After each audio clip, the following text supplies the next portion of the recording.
Okay, Nova Southeastern University has asked us to make a putting green for an alumni function that looks like a Mako shark. So we printed out a couple of silhouettes of Mako sharks, and we got ourselves a little piece of our putting green material. I flipped it over to the shiny side here and actually pulled out a scrap piece that actually has some holes in it. And you can see I've actually accommodated the image of the Mako shark here to actually complement the holes that are already in the green. So we will make this piece that is imperfect, perfect, as a perfect shark. So we're going to, again, just free-handed this from that image. And the other way that you can do this is you can project the image on the wall or on the floor, and then just trace the image.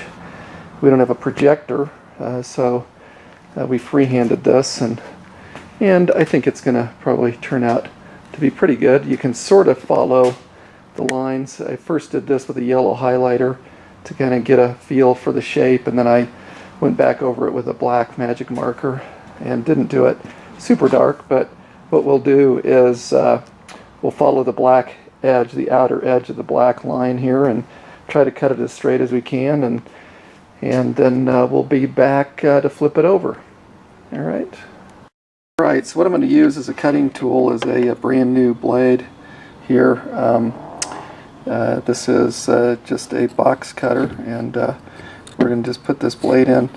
And what I try to do is just extend the blade just slightly, and so what I'm going to do is push on this, and like I said, I'm going to just extend it. You can see this is a little longer than normal. I haven't put it all the way in. I leave it a little bit out, and that gives me a little more blade to work with.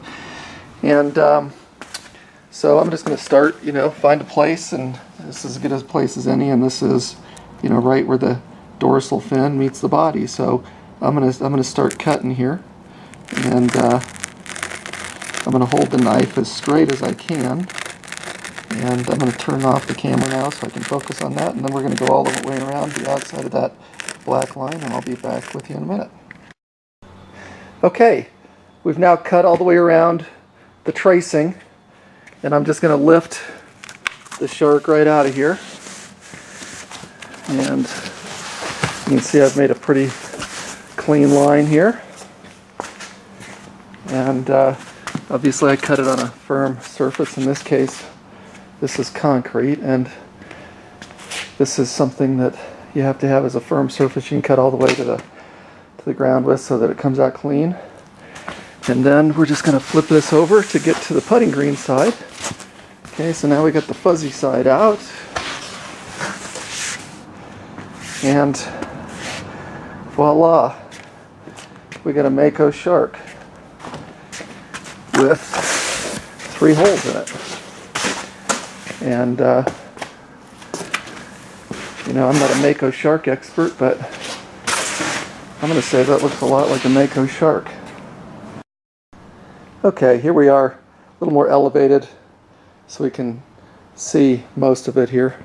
So this is a 14-foot Mako, and it'll be great for Nova Southeastern University's fundraising that they're going to have with their alumni, and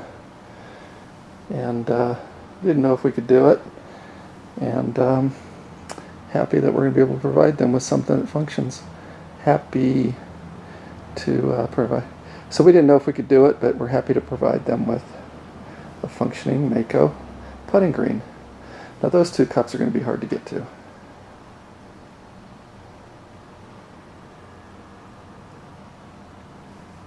$14-footer. Okay, the last piece of the puzzle is, can we make a putt? Alright, so we're going to try the shark here. Putt from his tail to his eye.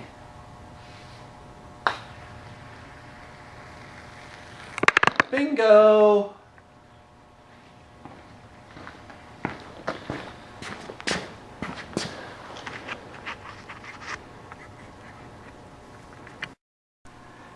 Okay, that's a successful test putt. That's our Mako shark. 14-footer. Lots of fun. And for those of you out there who have some custom interests, feel free to give us a call, and we're happy to either quote you doing one, or clearly it's not that difficult and you could probably do it yourself. So call BirdieBall, and we're happy to help.